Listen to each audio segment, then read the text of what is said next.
So good afternoon, everyone, and thank you for joining us today for the first workshop for this rulemaking. I'm Amelia Boyd, and I am the program manager for the commission and the organizer for this webinar. This webinar is being recorded and will be, just a second, and will be made available sometime next week. The documents which will be discussed here today are available on our website, which is wmc.wa.gov. All attendees are muted. Panelists may unmute themselves and share their webcam. Attendees, if you have a question, please use the raise your hand function and put your question in the chat. We will get to your questions as quickly as possible. I will begin the roll call of panelists and staff. When I call your name, please introduce yourself. Let's see. So Christine, if you would go ahead.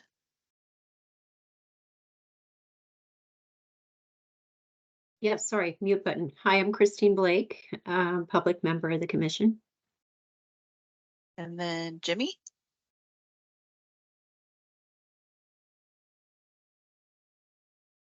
I'm Jimmy Bush. I'm the Director of Quality and Engagement with the Medical Commission. And Dr. Chang. Hi, this is Pushin Chang. I'm one of the commissioner. And Marissa. Marissa Courtney, licensing manager with the commission. And Emma.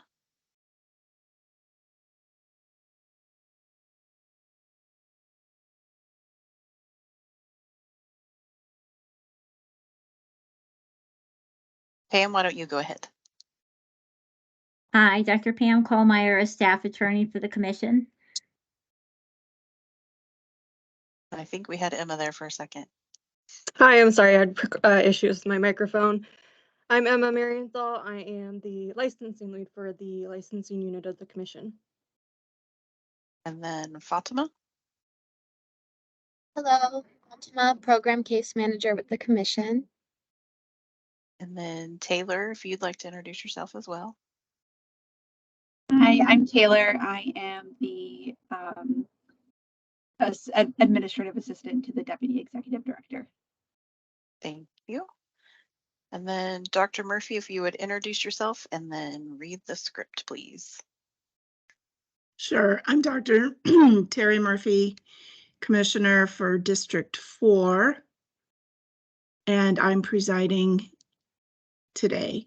Good afternoon. I will be the presiding officer for this rules workshop. Today is January 16th, and the time is 3:19 p.m. This meeting is being held via Teams webinar and in person at the Department of Health in room 166, located at 111 Israel Road, Southeast in Tumwater, Washington. The rule being discussed today is in regarding second substitute House Bill 1009 regarding military spouse employment. Ms. Boyd, can you please give an overview of the rules process and the proposed timeline? Of course. So what is a rule? Since this is the first workshop for this particular rulemaking, we have to do a little housekeeping here. So a rule or regulation is a written requirement that applies broadly across a group of individuals or entities that enables, guides, or directs them to do something or prohibits them from doing something. Specifically, a rule establishes or subjects individuals or entities to penalties if it is violated, or is a qualification or requirement that gives a benefit or privilege, or sets qualifications or standards that an individual or entity must meet to get a license or permit, or sets standards that must be met before a product or material can be sold. And then why are we creating this rule? So second substitute House Bill 1009 is an act relating to military spouse employment. It was passed in the 2023 legislative session. The Medical Commission has a section in the Physician Assistance Chapter of Rules, which is WAC 246918. That should say 918076, and in the Allopathic Physicians Chapter, which is WAC 246919397, which addresses how a military spouse can obtain a temporary practice permit. The bill has some updated language and other items that are not included in our WACs. And so the commission is considering amending both of these to align with the bill more closely. And if we do amend these WACs, rulemaking is the best approach because requirements must be in rule in order to be enforced. Are there any questions regarding the rules process and proposed timeline?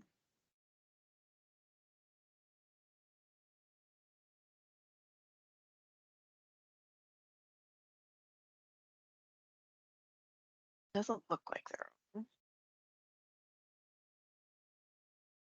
No questions?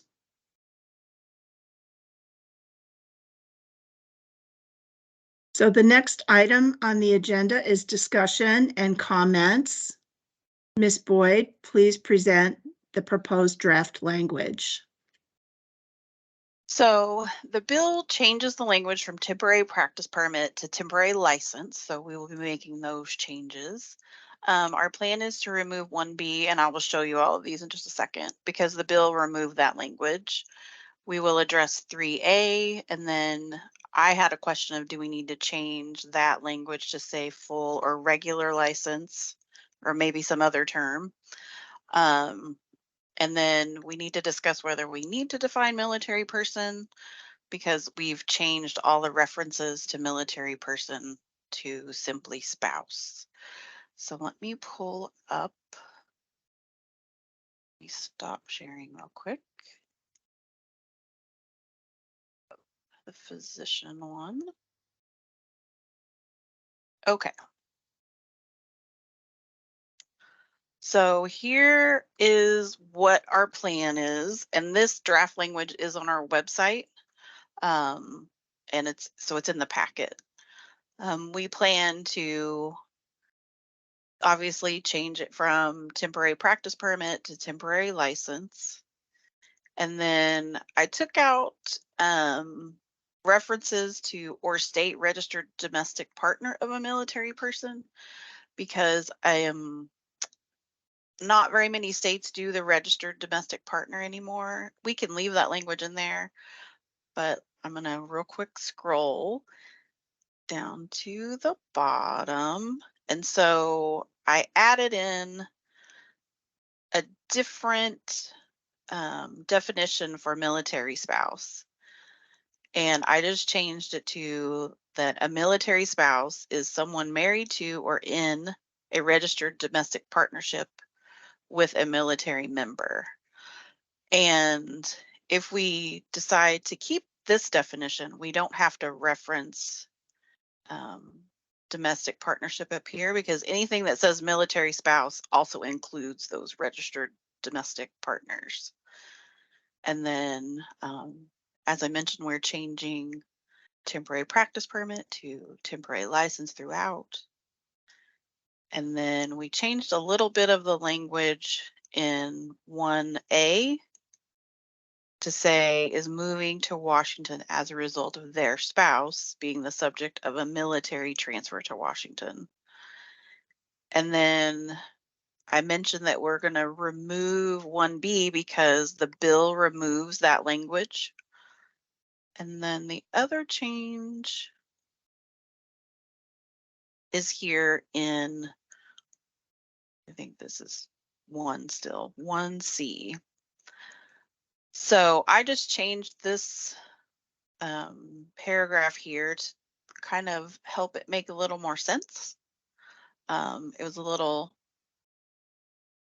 confusing when I read it, so I just changed it to make a little more sense. And then this was the other question I had about 3A, whether it's the full regular license. I'm not sure if we need to change anything there. And if we do, what does it need to say? That's why the licensing folks are here to help. And then there's a little bit of a change here where it says instead of the military person, I've changed it to spouse. And then the same here, their spouse instead of military person. And these are all also here in this part here, this is no longer, because if you include a marriage license or the military issued identification card showing their spouse's information and the applicant's relationship to their spouse, you wouldn't need this documentation, but we can leave that in if you would like. And then we just added in this changed definition of military spouse and eliminated this definition of military person. So wherever you would like to start, I will start at the top. And then if anybody has any questions or comments or discussion about any of this draft language.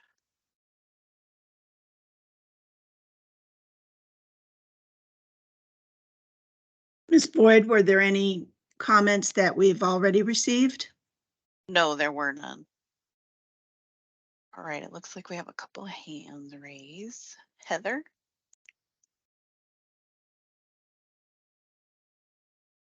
Hold on, Heather. Oh, there we go. I can unmute Oh, myself. go ahead. So on the very, very end where you define military spouse, can you go last page, I think? I would include some of the United States Armed Forces, the Public Health Service, and the Merchant Marines in the definition. You can include it in your definition above, but I would include those phrases just because there is sometimes questions on what do you mean by military, and so I think that so you could just move up with a military member and include those three entities: the Armed Forces, Public Health Service, Merchant Marines.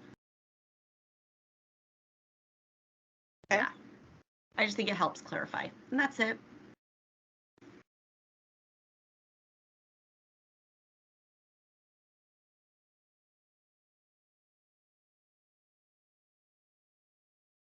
And then Pam, you have your hand raised. I do. So that email that I sent you just a little bit ago, so it actually was addressed by taking out 1B, removing that employment requirement. But along those lines, 4B should also be removed, I believe, where they have to attest to having an employment that they're leaving, correct? You said, which one, 4B? No, 1B, you took it out already. Mhm. And I think it's still there in 4. And so Oh, and 4. yeah.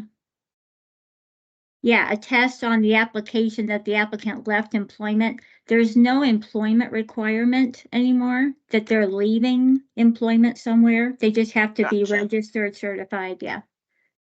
Thank you. So Heather, did you have another question or is your hand still raised?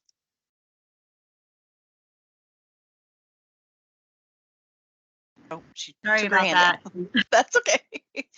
And then, so Marissa, this is fine to remove. I mean, I trust you, Pam, but I just want to make sure that we're not removing this.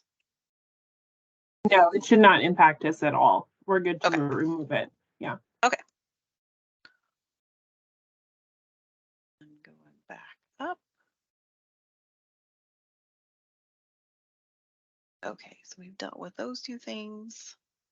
And then let's see. So let's talk about 1C. So the only change I made here is just to clarify this statement.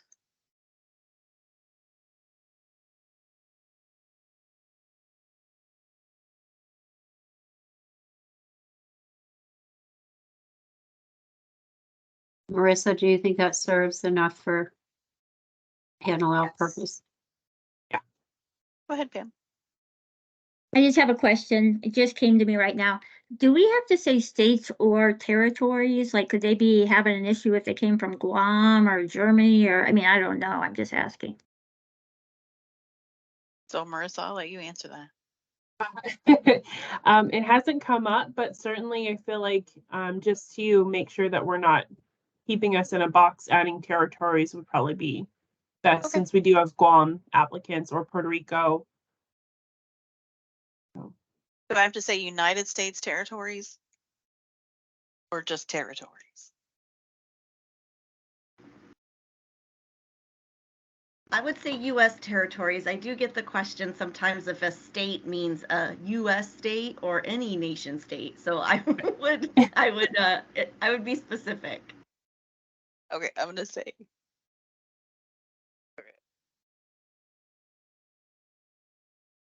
Oh, you said U.S. United States or okay. Okay. Okay. Hi there, this is Ed. I just Oh, wanted hi, Ed. to, hi there, I just wanted to comment that one of my concerns was about domestic partnerships.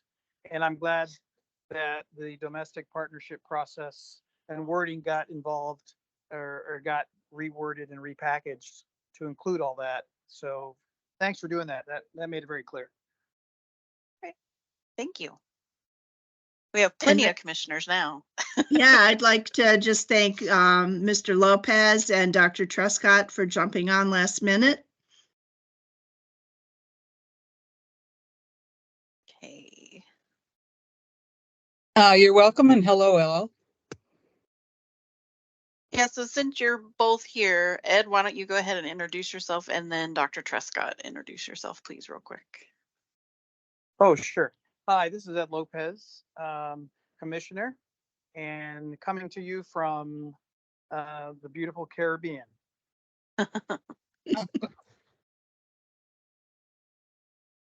Dr. Truscott, go ahead. Hi, this is Claire Truscott. I'm a family practice doctor and coming to you from lovely downtown Bremerton. Thank you so much. And then Pam, did you have a question or comment? This is very mild, but I would spell out United States rather than say US. Okay. Not that anyone's gonna not know what that means, but yeah, it's just better this way. Okay, perfect.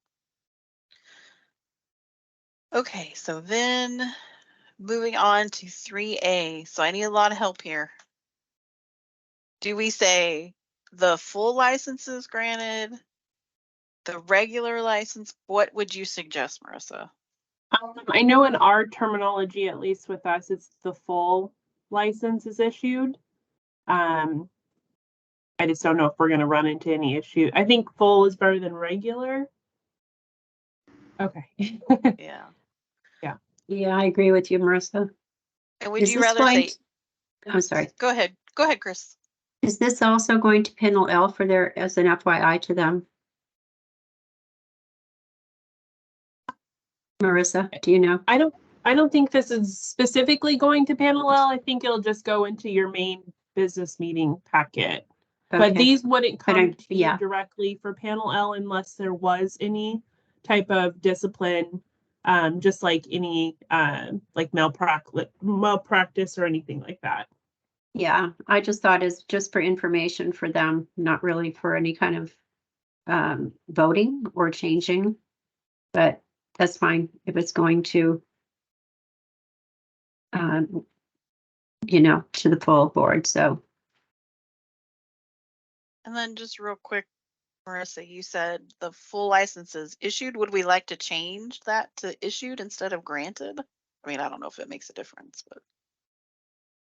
Again, in our terminology or what we say in our documentation is when the full license is issued.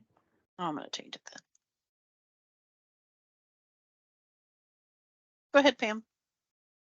I just wanted to clarify. I think that Chris and Marissa might have been thinking something different. Chris, were you meaning like us to email this to the Panel L commissioners so they can review it to give feedback that they might? No feedback. Oh, no. Just as an informational item, just so they're aware, just for so they're awareness, aware. really, just as an FYI, not for any input or changes. I agree that Panel L should be aware of this document and any changes to what we do. Yeah, and I think Marissa was maybe, and I don't want to speak for her, but were you thinking like that Panel L would have to be involved when a temporary military spouse permit gets granted a full license, like specifically? No, so I mostly just spoke that they typically would not see this unless it was something that we were the request had come through and it needed to go to Panel L for some other some other licensing issue or application issue. And at that point, because especially it would be one of our first ones, I would reintroduce everything to the commission and point out these new rules. But I think as of right now, we'll just stick to the workshop until we have everything laid out, and then I'll send it to Panel L for them to be aware of this. Yeah, that's where I was going with that, Marissa. Once it's Perfect. it's all done. Yeah, Yeah. just as an FYI. Yeah. Okay, and then, so we got what's situated. These are all just changes from practice permit to license. Those 3 there. We've removed this B because it's not applicable anymore. And then I just made these changes here since we don't define military person anymore. We just say their spouse because it's just their spouse. So I don't know if we need to like still say military person and then define military person again. I think this is cleaner saying their spouse because they're only going to be applying if their spouse is a military person. And we define that includes the military spouse is someone who's married to or in a registered domestic partnership with someone who's in the military. Do you have a comment, Pam? This might sound minor, but I think our definition is military spouse. And if that's true, I would insert the word military between there and spouses. So they're military because spouses. This is talking about the applicant. Mhm. The applicant is submitting a copy of their spouse's orders. They are the military, the applicant's the military spouse. Mhm.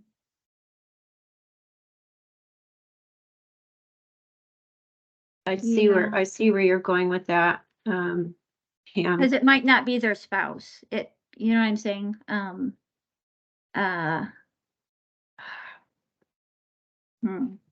That's why I have this question if we need to keep military person in there.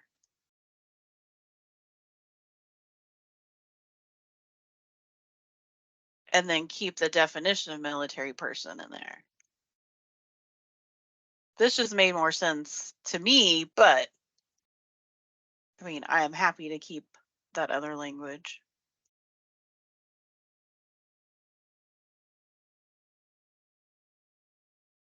I'll have to toy on that for a bit. I just think that there's a little a window of we might be missing something with that.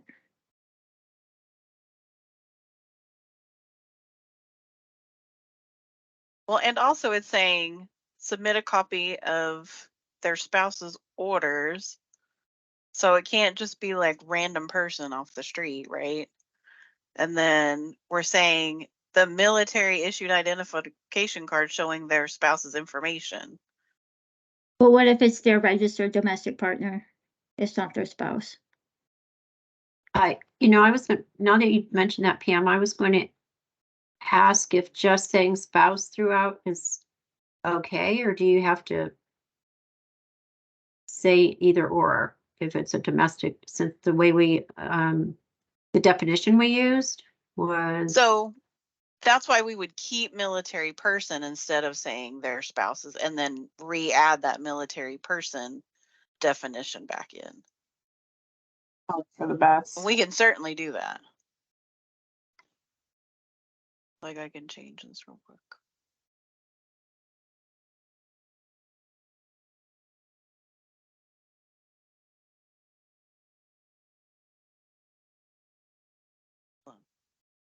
Gotta make sure I don't highlight the wrong thing.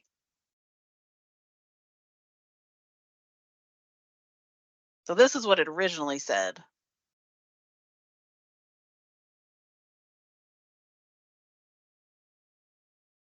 Even though it seems silly, that's more inclusive. And if we just say spouse, it does leave out the registered domestic partners. Okay, let's see. So we're gonna skip down, and this is what our original military person definition was.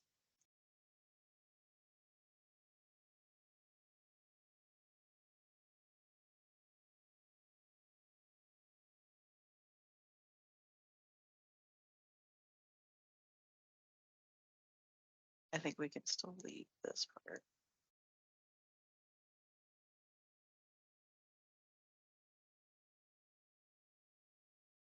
So we can still leave this definition. And then we can still leave, reject this. Okay. And then, okay, we're leaving military person. Let's go back to that section so I don't skip anything.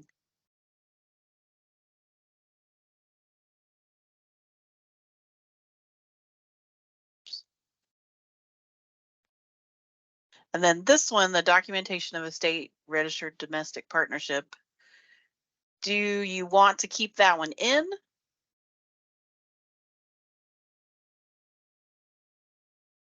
Or is a marriage license the military issued identification?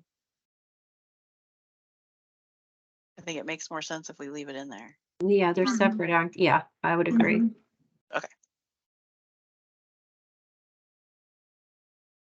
Check this change as well. Okay. That's what that will stay the way it was. This is just changing from practice permit to license. Okay, and then we have this military spouse definition. So before it said means the husband, wife, whatever we do, I don't want to include that particular language. Right. Yeah. Let me, hold on just a second. Let me, I'm gonna accept it and then reject it. Backwards, just so you can read it without all the edits, because sometimes it's messy.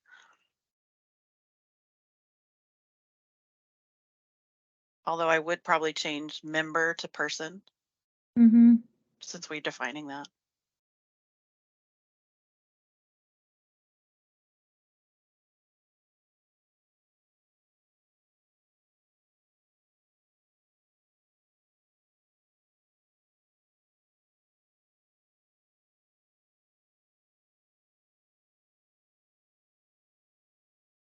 I think it looks great. Okay. So let me undo that change.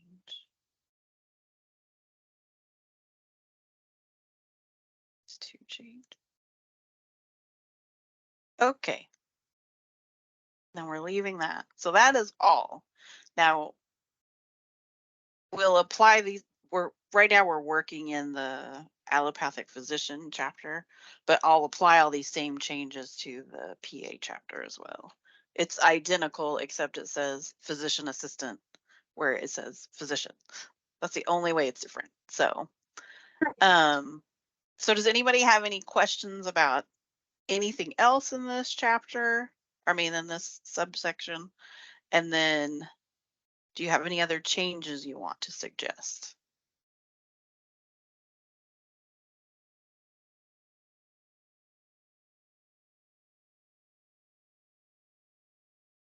No questions in the chat box.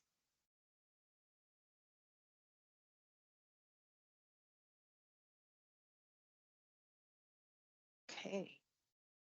So Dr. Murphy, we can move along to the next part of the. Are there any additional questions or comments about the draft language?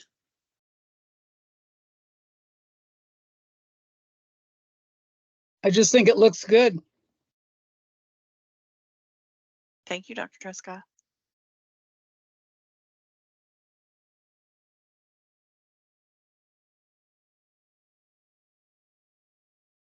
Anybody else?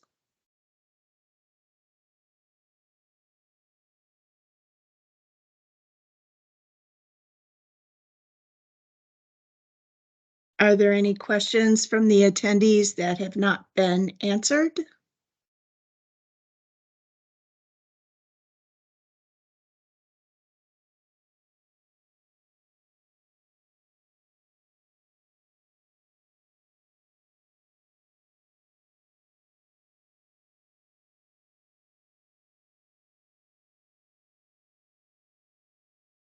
So there's any other thank you, everybody, for your participation. Ms. Boyd will now discuss next steps and provide contact information.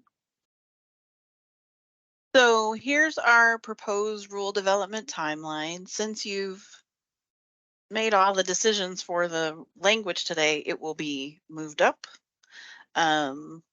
So we will start working on the 102 much earlier, very soon. I have to get it approved, so that probably won't be approved until I think we have a commission meeting, a business meeting. It won't go to the business meeting this week. It will probably be, I think we have one in April. I cannot remember our schedule now that it's changed. So it will go to the next business meeting. It will be on that agenda to be approved to go forward for the CR 102. And then we'll have a hearing sometime probably in the fall, maybe in that September-ish timeline. And then hopefully still early 2025, the rules will be in effect instead of mid 2025. And then, so the next steps is we won't have another workshop.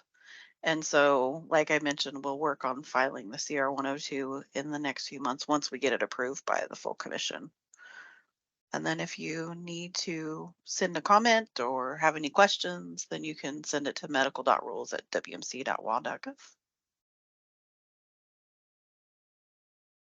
Is there anyone else who wishes to comment?